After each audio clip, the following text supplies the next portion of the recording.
right. I think we should start.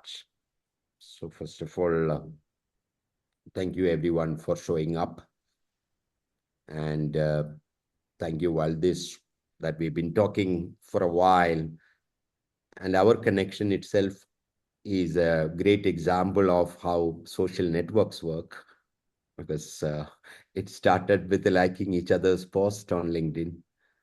So that's a classic example of how people get connected in a complex network of the world. So thank you so much for agreeing to do this session. And as we have a large number of people who are attending this, both in the Zoom and also as the live stream on LinkedIn, when we did a quick check on people who registered, mostly 90% of the people who registered had a background in HR. So that will give you an idea about. And at the same time, they seems to be technologically proficient. Like your case also, Valdis, you did your undergrad in computer science and then moved and decided to move into HR and psychology. So I think a kind of a mixture of the people who have showed up, mostly having an HR background, but technologically proficient, is the large bunch of people. Most of them are in the for-profit sector, though I had seen some from the non-profit sector and but most people, if you wanted to look at a profiling of that audience, are from the profit sector and working as HR professionals who probably would have an interest in looking at a broader HR analytics and specifically what organization network analysis does. And I'm not sure how many of people who have joined know about OrgLens. So I would just possibly take a minute. So OrgLens is a premier organization that does specifically research and studies and products for HR professionals using org network analysis. Specifically, we've been working to look at can an org health or a culture can be measured without using multiple tools, just using a network tool that can, so we call like looking at an org health checkup using networks. And then we work in a lot of areas where how talent management and succession planning and capability building can use network intelligence. And some of the other work that we've been doing is largely consulting work when organizations come up and say that two of our units have merged or we have acquired another organization. We've been working for a year now. We wanted to see how integrated we are, or we wanted to look at some dynamics at the leadership team level. So that was specific cases. So that's what OrgLens does. We also have been popularizing this concept in India for a while. One is our own research and writing. Second is sessions like this. We have been also thinking of probably launching the first completely focused network analysis course for HR professionals. So that's about OrgLens. And today our guest, Valdis, is someone who, if you wanted to give, we have invited many other people before, but if you want somebody who can give you the whole perspective of how this interest in network analysis, specifically in the organizational world, happened, and when that happened, and if someone could claim that throughout that history and the journey, I was part of that, and I think only Valdis can make that claim. So he was there when it all started, influencing the organizational insighting space. He has seen the journey. He has seen maybe more and more professionals just getting into a quick fixes than really deeply observing organizational phenomena. He has seen where that has reached now. So if you wanted to really get a complete perspective of the history, its origins, its applications, there is nobody, and trust me when I say this, because I worked with across the world with the people from this field, but no one would have this perspective, this years of experience than Valdis to talk about it. So it's our pleasure to have you with us and to address as our ongoing process of educating, bringing awareness, and using network in the organizational space. So thank you so much. Well, thank you for a very nice introduction. And it's interesting that a lot of people are here from HR because that's where this whole process got started. So I was working in the early 1990s as an HR systems manager for a large space and defense firm in Los Angeles, California. And we started doing what we called social network analysis then, as part of a program that we were looking at in terms of diversity and inclusion. And we were looking at networks and looking at how diverse the networks were and who was included and who was somewhat excluded from the networks. And that was all a part of a diversity program that company had called Measuring Organizational Diversity, or we used to call it MOD for short. And so network analysis was a real key part of that. And if somebody wants a little write-up of that, this is interesting. This all happened before the web. So this is really ancient times. We don't have a website to point you to, but we have some copies of articles and so on about that experience. So if somebody wants that, please contact me on LinkedIn, and I will send you the link to that. But yeah, so we started a long time ago, early 1990s, and then I went full time as a business in 1995. And I was very fortunate to maintain that previous employer as a client, but also to get IBM as one of my first big clients. And IBM at that time had just started an organization called the IBM Consulting Group, which is now basically IBM Global Services. And they wanted to be different than the other consulting organizations at the time. And they realized that one way to be different would be to do this strange thing called network analysis. And so I started working with them on a part-time basis, and they liked the work, and they started to include it in more and more of their consulting assignments. And then one day they said, we really like this stuff, but we don't like constantly paying you, Valdis. So we were wondering if we could license your software and if you could come here and train us on how to do this.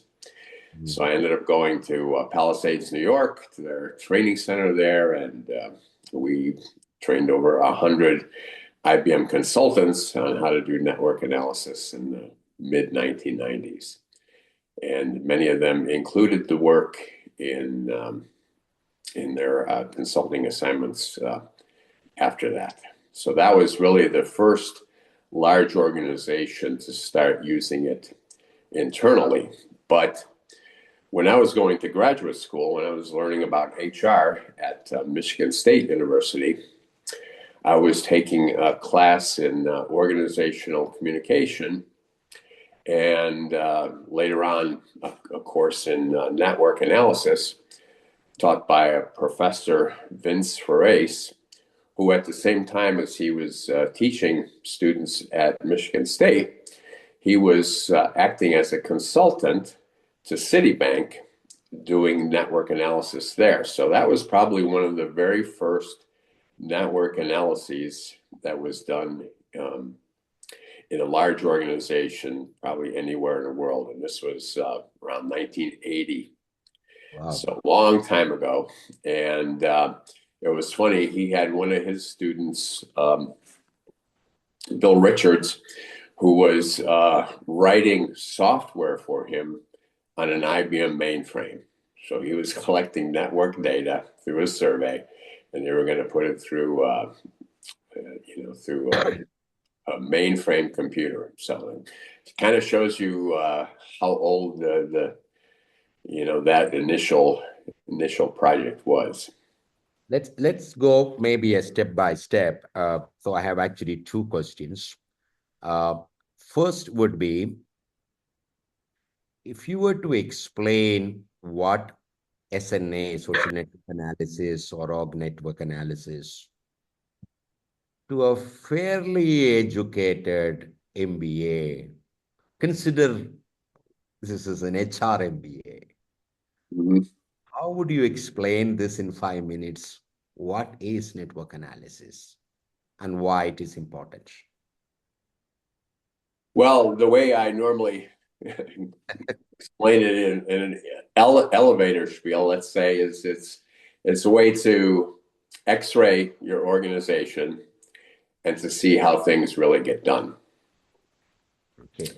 So that's my elevator spiel when someone asks me, "What do you do?" And so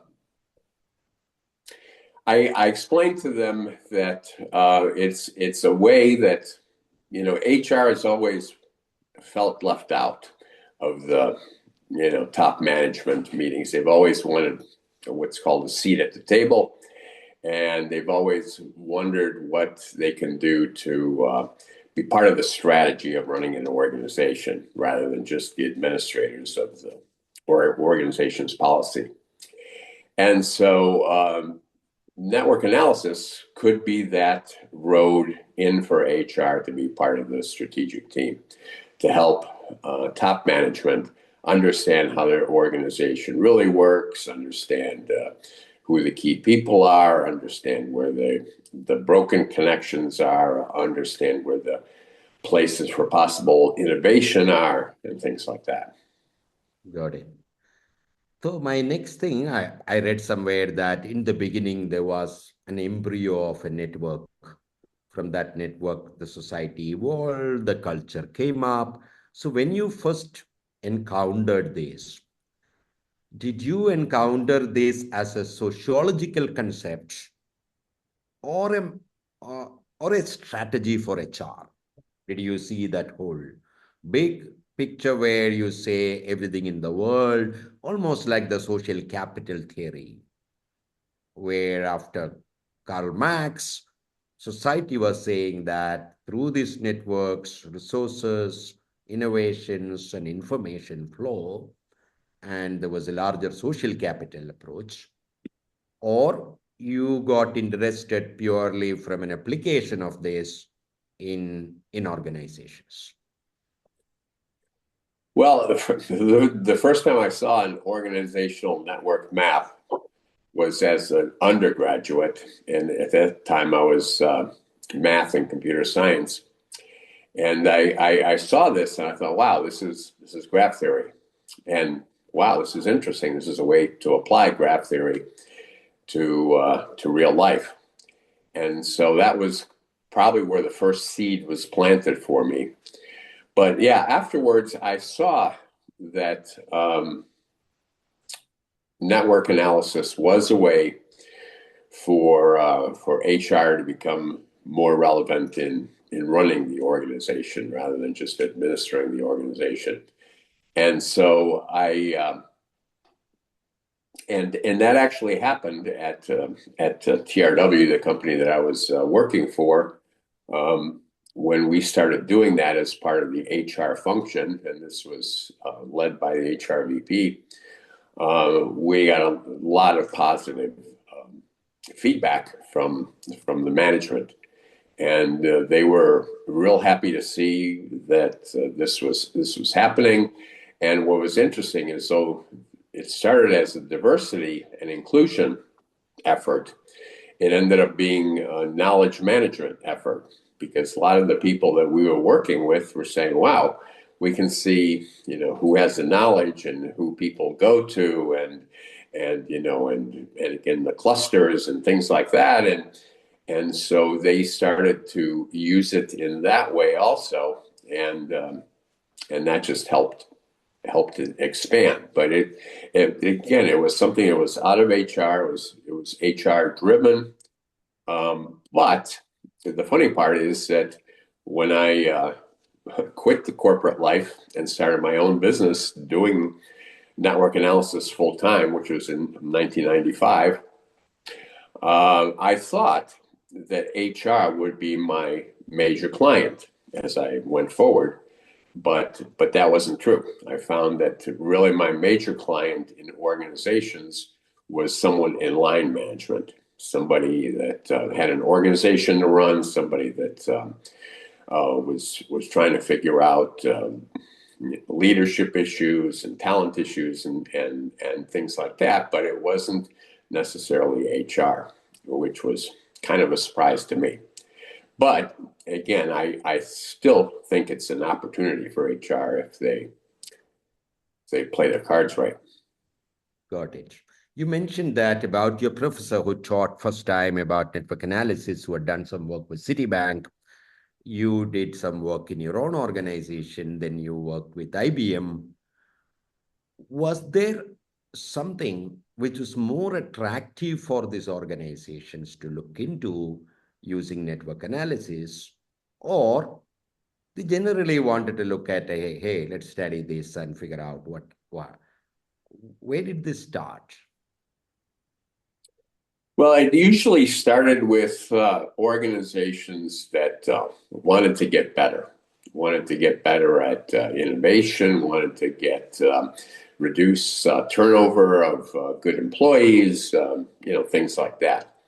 What I found is that hardly any of my clients were organizations that were failing, that were in trouble and wanted to try network analysis as a last resort to see what was wrong.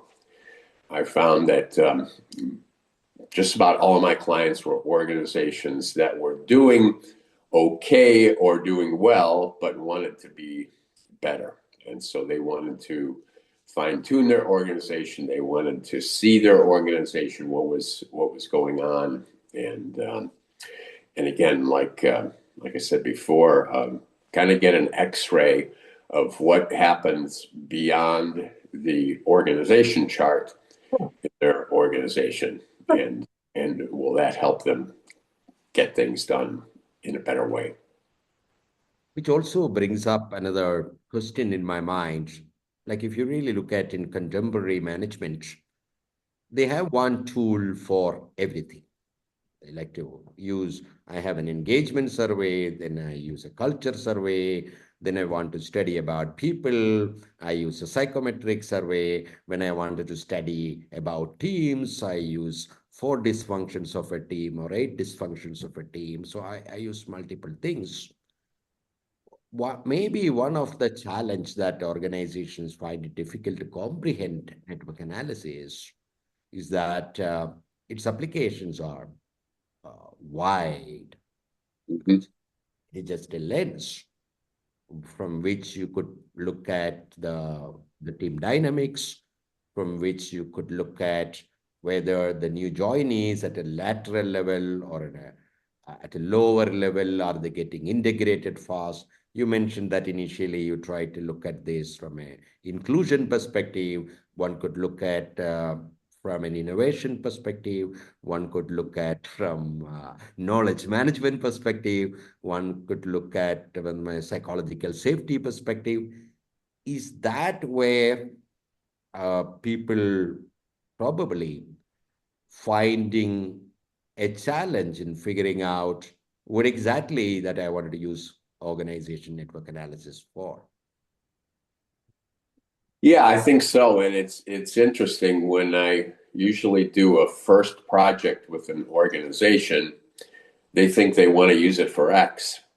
And once they've done one of the network analysis, they find that not only is it useful for X, but it's also useful for Y and Z.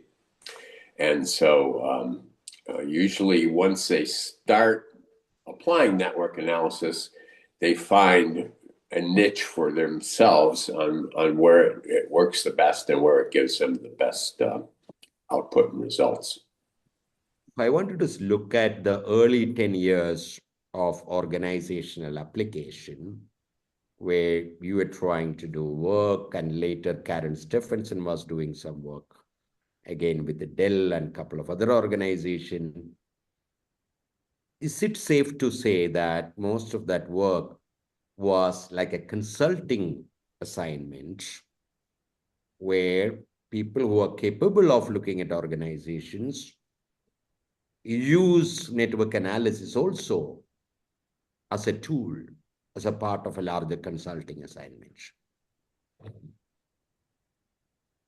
Yeah, I would say probably my first 5 years in this business, I was purely a consultant. But then, like with the IBM example, people thought, well, this is great that we hire a consultant to do this, but wouldn't it be great if we could do it ourselves?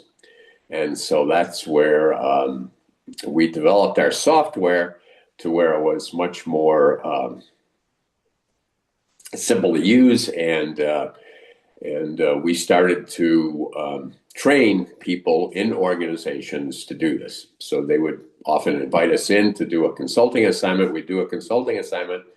They'd be happy with the results and with the method, and then they say, okay, we'd like to now do it ourselves. And so I found that I was playing many roles. I was a consultant, I was a trainer, I was a software developer, and luckily I had most of those skills within one brain to do much of that, because that helped a lot. But having said that, I would also work with lots of other consultants in things where I was not expert at. So I'd often be working on teams of consultants. Some of those would be internal consultants from the client organization. Others would be consultants from consulting groups that they had used before, that the client had used before. And so we'd sometimes be a kind of a mixture of consultants working on projects. So if the initial years, people looked at an organizational challenge and seeked the help of ONA to understand that, then we saw a movement where people said that, oh, I can create a software, and there could be multiple organizations coming up and trying to address this. How do we make this whole process? Otherwise, people were trying to. When did UCNet announced the network analysis part? Because otherwise, people could always go and use UCNet also. But I think there was a time where large number of, I can't say large number, at least even now, we only have a handful of organizations in the world who developed their own software and at the same time working with organizations. But the next move seems to be people trying to look at how do we make this process easier. At the same time, there was some research development which was happening primarily in the universities. Did these researchers connect with the consultants, or they were like, we have a theory on Yeah. Well, it's funny. I probably was one of those few bridges that that connected the academic world and the consulting world. But there were others. There were other academics like you mentioned, Karen Stevenson and Ron Burt and Wayne Baker, and I'm sure I'm missing some other people. Nash Contractor. Those are people that were also well-respected network scholars, but also doing consulting with the corporate world. So there were a couple of people doing that, but there were not that many people. There was nobody when I started doing that as a full-time job Now, if we come and to focusing on the practical side of network analysis. we come back to slightly contemporary side, I also noticed that a lot of work is done in the developmental sector. I think Gates Foundation tried to do a network analysis to look at how HIV is spread in Africa, who are the super connectors possibly. How do we encourage people for drug administration and things like that?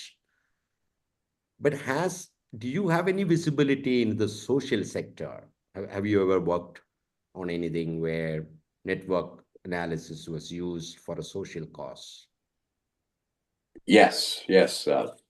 We've had, like I say, like I like to say, our clients are anybody from suits to sandals, and so we've worked with for-profit, we've worked for nonprofit, worked for government, education, all sorts of organizations. One of the things that as I started to work, mostly focused on organizations that kind of stopped that momentum was that in 2001, there was the attack on New York, 9/11, and all of a sudden, instead of just doing management consulting, I was trying to figure out counterterrorism. And then in 2003, I think it was, I got a call from the CDC, Centers for Disease Control, and they were trying to figure out how to use their stacks of contact tracing data forms and maybe put all that paper into one network map. And so I helped them do that. And so I was being already pulled in multiple directions, and it was a good place to be because in working with a diverse set of projects, I learned things in these projects that I never would have learned if I would have strictly focused on corporate things. And then also I worked with AceNet, which was a economic development firm in Southern Ohio, and they were trying to develop. They were trying to bring back a community from poverty. There was a lot of unemployment, and they were trying to figure out, well, what do we do with this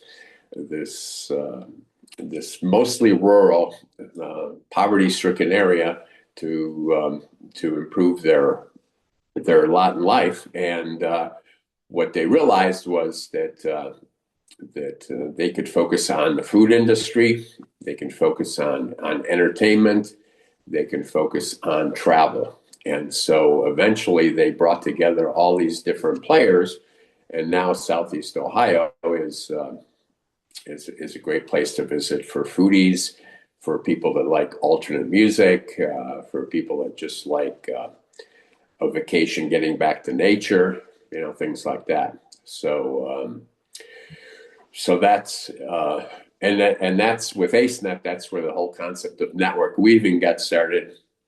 And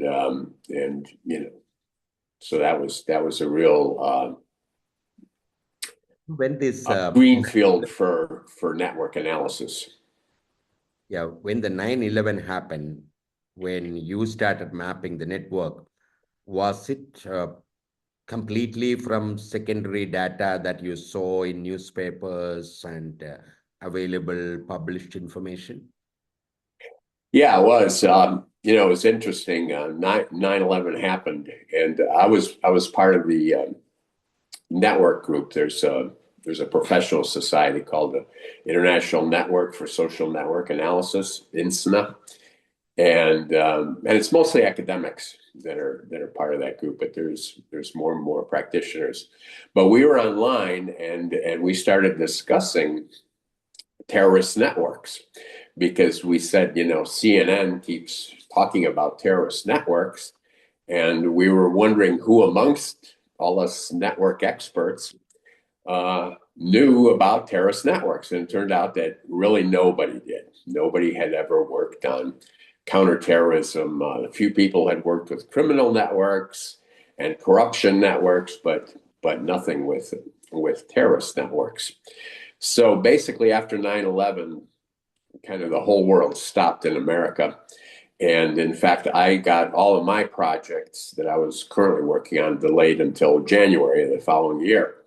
So I had a couple months free. So I thought, well, if nobody knows what a terrorist network looks like, um, maybe I'll start to try to figure out what it is.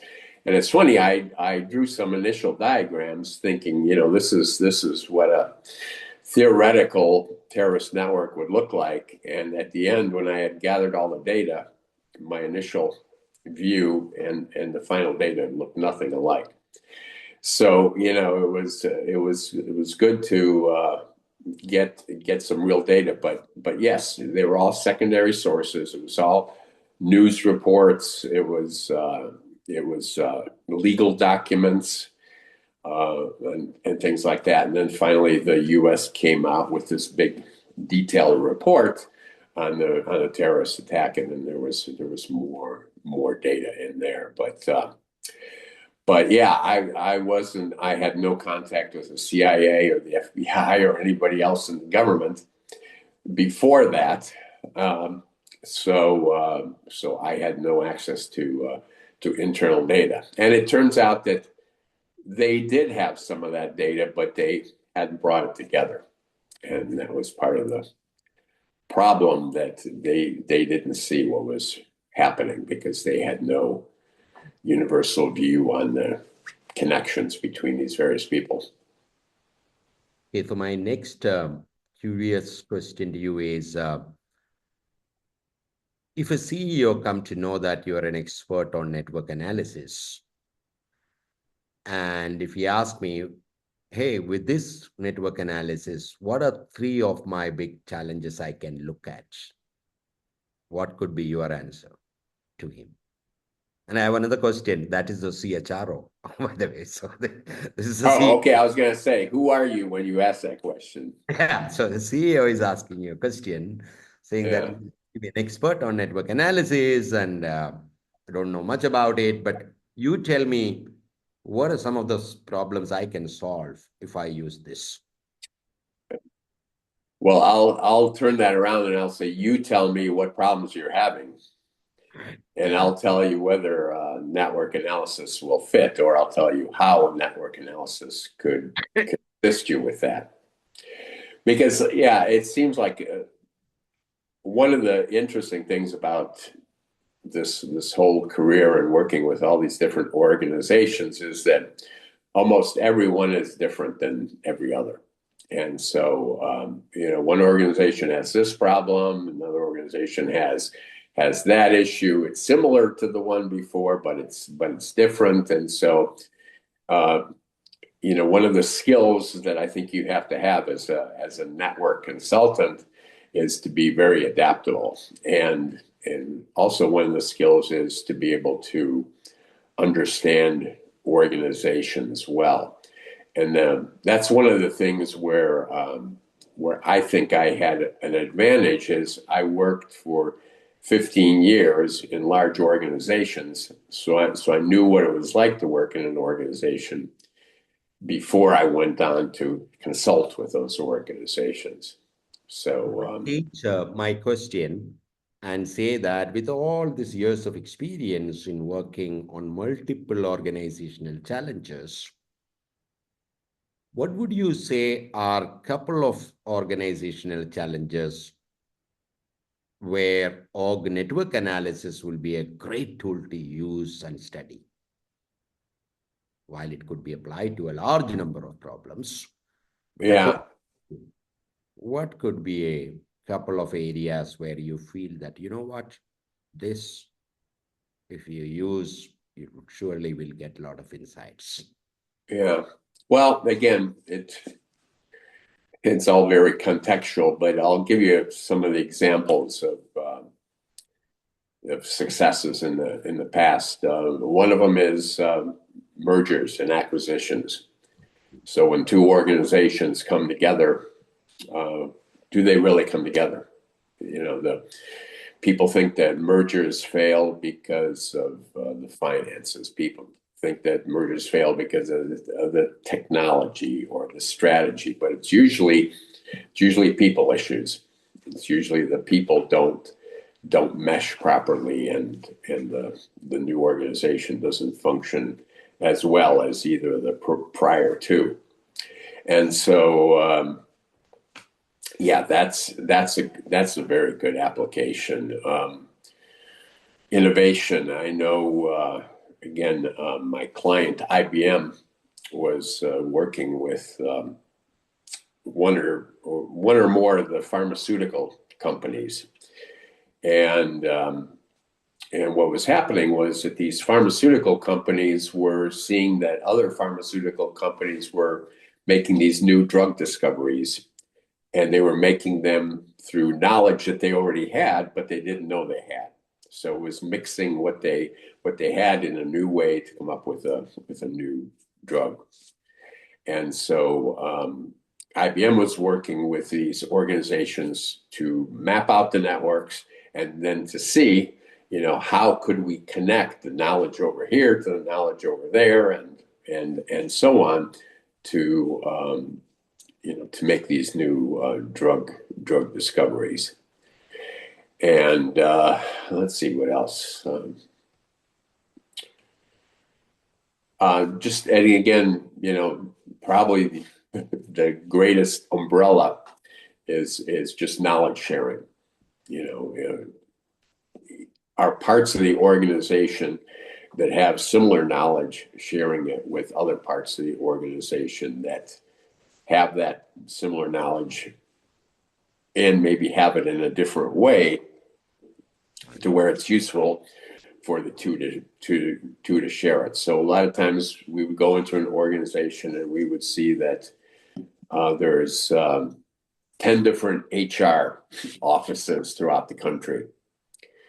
And if we look at, are they sharing knowledge? Are they talking to each other? No, they're not.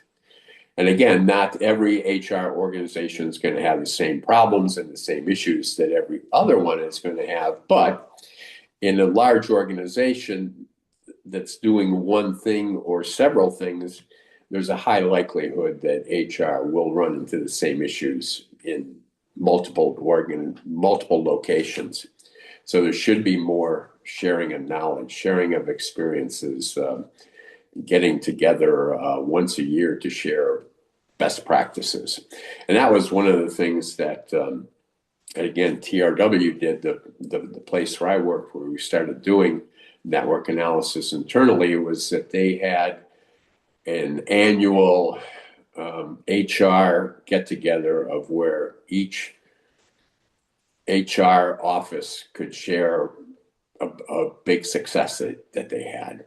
And so they could share the success, and they could then talk to others about how they could possibly implement it. So again, knowledge sharing would be probably the biggest umbrella where O&A is best applied.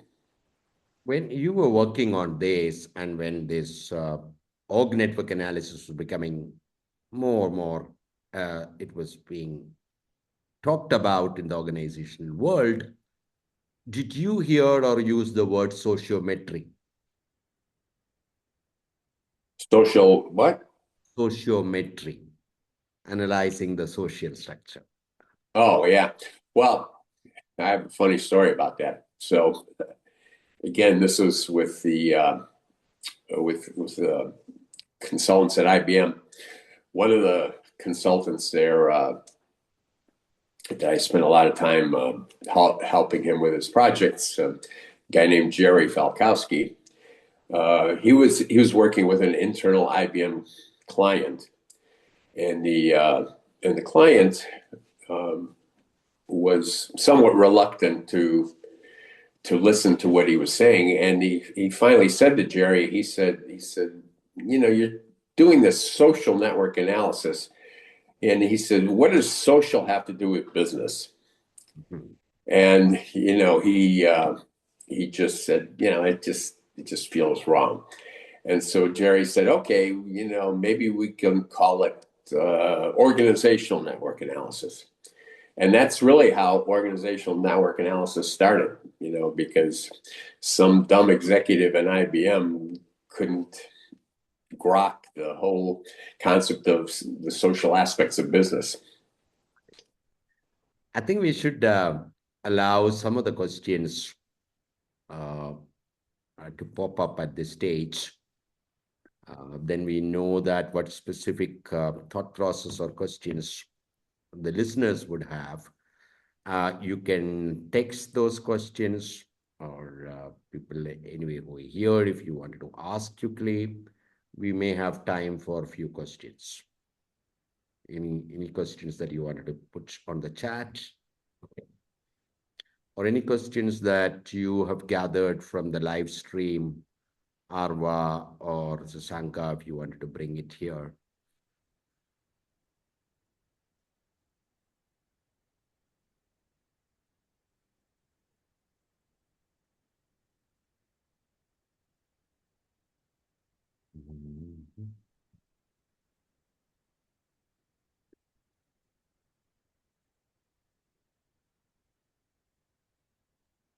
There aren't any on the live stream yet, but I'll put them here if there are.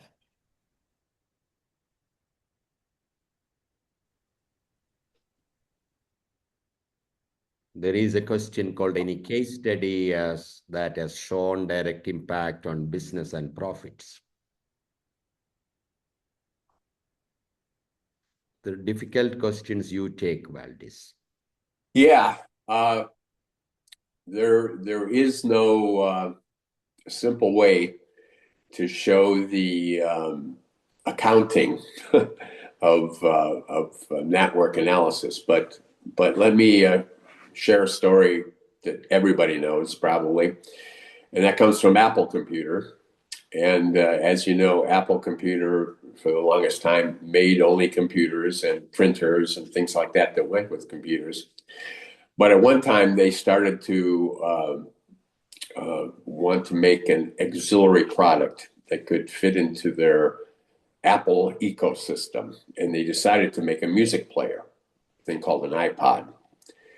And the interesting thing was that it was all a network that created that iPod. And it was so interesting how that network came together to do that. So, you look at how important was the iPod to Apple's profits. Well, maybe that first year, not so much. But if you consider that iPod was also the basis of the eventual iPhone, which is the main product that Apple makes today, it's like this little network that could have come together or could not have come together is critical to Apple being a $1 trillion company versus just being an also-ran. So these are the kind of benefits that the right networks can create, but it's hard to put an exact dollar amount on that. The same thing is true with the COVID vaccine. The two people that were the main scientists behind this worked at the University of Pennsylvania in bioresearch there. And the funny part was they met at a copy machine. And they met at a copy machine and they noticed that they were both copying similar articles from medical journals because those were their interests. And they realized that they had this similarity and they started talking. And one thing led to another. And, we ended up with the COVID vaccine. So again, this connection that might never have happened may have affected the health of billions around the world. So, what was that worth? You can't put a number on it, but you have to realize that when the right networks come together, the results are explosive. Okay. there is one question is repeated twice by two people. This lack of understanding of ONA leading to less prevalent usage of it as a tool. Well, yeah, I don't know what they mean by lack of understanding. Lack of understanding by the consultant or lack of understanding by the potential client. Professionals. Okay, so again, one of the lessons I learned very early on as a consultant is don't try to sell people that aren't interested, or don't try to sell people that don't get it.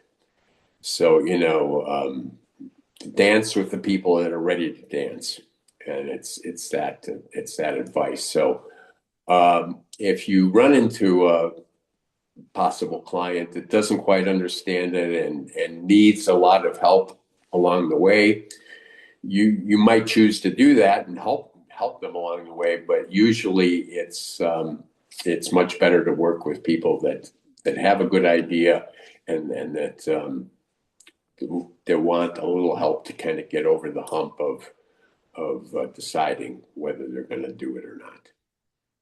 There's So one look for good clients. The question which may be in today's world where people talk about data privacy, people talk about but personally, I feel this nobody's data is private. We all know that. That's the reason we talk about data privacy. But I don't think whether any organizational data is private or not while we talk about it. So the question is, how can this be used in a way that people don't feel exposed and it is done ethically? Right. So early on when we started doing O&A, we just did it through network surveys. And we would ask people questions, and we would focus on asking just business-related questions. We wouldn't ask them, who's your friend? Who do you trust? Personal things like that. We would ask them questions like, who do you work with on projects? Who do you go to for technical advice? Who do you go to for career advice? Things like that. And so we would specifically leave it to job-oriented questions. And people didn't seem to have a problem answering those. Now, what is also going on is what's called passive network analysis, or passive O&A.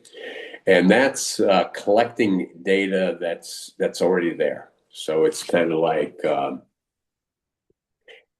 as every day we leave some crumbs behind of how we do what we do and who we talk to and things like that. And that's all available information like our calendars. Who do we meet with? Phone calls. Who do we call? Emails. Who do we email? And you can look at that data without looking at the private aspect of it. We don't read the email. We don't listen to the phone call. We don't listen in on a meeting, but we use the metadata to see who's meeting with who's calling who's emailing who, things like that.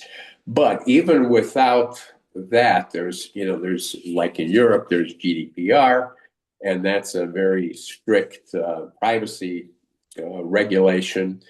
And there's ways of doing network analysis without focusing on individuals or naming individuals. We can look at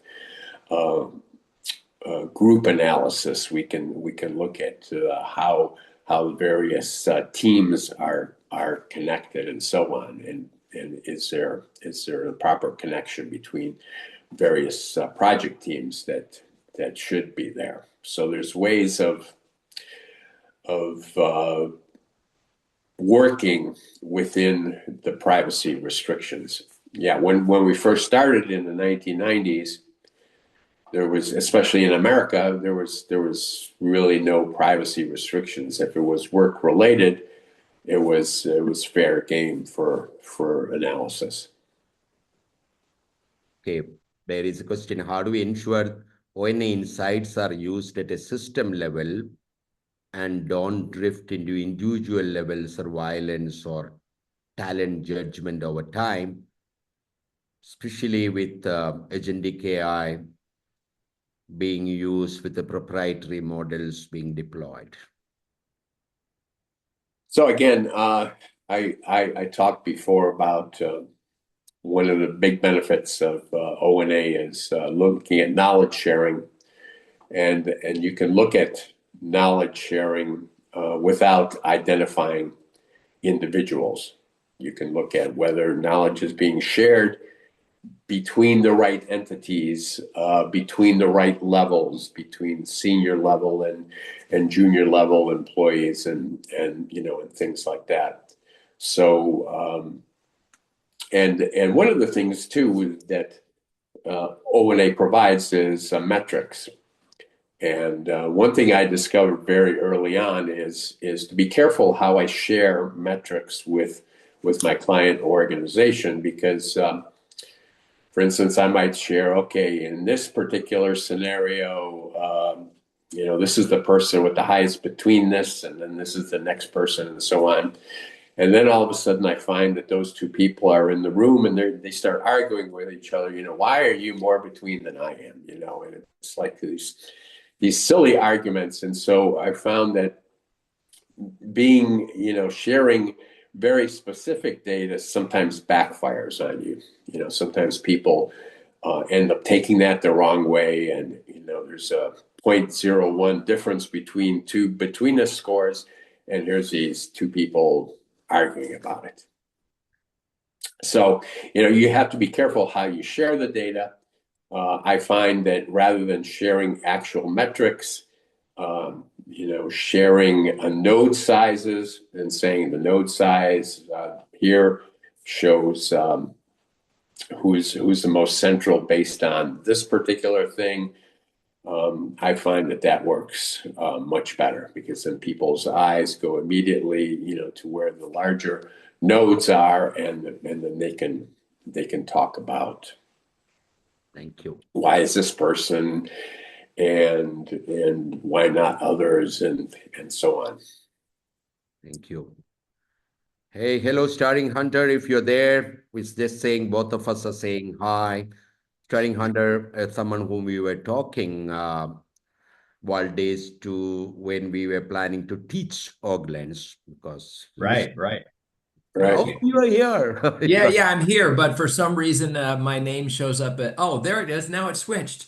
Great. Yeah. So maybe you can see. So, I had another meet. I was on a call with London Business School that ran over because I'm teaching this with them. So we were just talking about my upcoming sessions. But I always loved it. Whenever Valdis is talking, I want to be there to hear it. So I wanted to pop my head in before the end and also ask whether this is going to be available later as a recording. It will be. Fantastic. Now that you have joined the session, you'll have to commit that the next session is going to be with you. Okay, well, I'm happy to come back again and do another and tell you what I'm doing and trying to work LLMs into this process, especially for teaching. We're having a lot of fun with that, and I would love to chat with you about it anytime. We'll do that. Thank you so much. Okay, so we have almost reached our time. I think we said 1 hour, so we just need to be.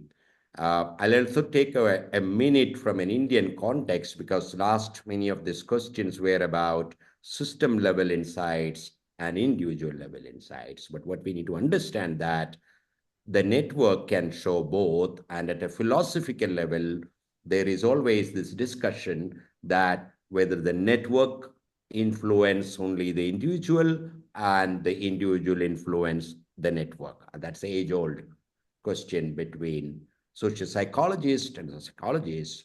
So your networks are influencing who you are, your behavior, and your behavior also push back. But mostly it is the network that influence the behavior of an individual. So you can look at both from it. And organizations do look at this when they wanted to look at data on succession planning. See, 5-6 months ago, when the entire Christian community was deciding who should be the next pope, the Catholics. And professors from the Bocconi University mapped the network of the cardinals who will be participating in this decision and predicted whom they would choose. So if the CEO of the Catholic Church can be predicted using network analysis, don't you want to predict your CXOs who are potential to be there using network analysis? Yeah, that's a very, very good point because as an HR person, I worked with succession planning. And back then we did it solely on human capital. And I didn't realize until I really got into networks that human capital was really an insufficient way to do succession planning, that you really have to do it on the human capital, but on social capital. And it's even more important to do it on social capital because the higher you go in an organization, human capital tends to be very equal. Everybody's very smart. Everybody knows a lot of things. But the differentiator, the higher you go in an organization, is usually social capital. So if you're going to pick a new vice president of marketing, you better make sure that the top candidates have a very similar network to the existing vice president of marketing who is very successful. Okay. So it's important not just to match the human capital, that's like a given, but it's important to match the social capital, because when that person goes in that job, that person's going to need those relationships to be successful. In fact, we did that for a large bank when they were looking at succession planning. And recently, an American bank, when they wanted to look at high potential identification and development, and they looked at the sociometry data along, because they knew the competencies, they knew they were doing well. What was missing is the social capital data, which we used it for the developmental journey for them. So that's some work. Those of you who are keen to specifically look at talent management and its applications, we can always connect and show you some real cases and what kind of work that we're doing with some of the organizations here, which is okay. That comes to an end. So while when I started, I introduced OrgLens, and some of you were not there. So OrgLens largely work in the field of org network analysis. We have also done work in the social sector. In fact, we mapped the networks of a government hospital in Bihar to see the collaboration pattern between the medical and paramedical staff and the hierarchies, and how it is impacting patient care. And with almost 30 large organizations, whether it is to look at our culture, whether it is to look at talent development, whether it is to increase collaboration between two of their functions, whether it is because they have bought another smaller organization to see whether they connected, or even for attrition studies on increasing engagement on a wide variety of cases. So in case any one of you are interested in deep diving into any of those things, we can always catch up later. But with the Valdis this time, what I was hoping more is to give you a broad, high-level picture about that evolution, how important it is. And I'm sure that if you're reflecting on the last 1 hour, he lived up to that expectation to give us almost like 40 years of what was just going on, both in the corporate world, with the terrorist network, with the social sector, in a quick span of time. Thank you very much, Valdis, for this. You're welcome. I enjoyed it. Any other things, Shida or somebody you wanted to use? Okay, in case if you wanted to look at some of the key things, or anybody who is interested in writing about this or sharing something, and if you want some very specific points, uh, just connect with any one of us. We'll be able to help you. Great. Thank you so much. I hope all of you had a very, very productive 1 hour discussion. See you again the next time. Thank you. Thank you, Santosh and Valdis. Thank you. Thank you, sir. Thank you, Santosh, sir.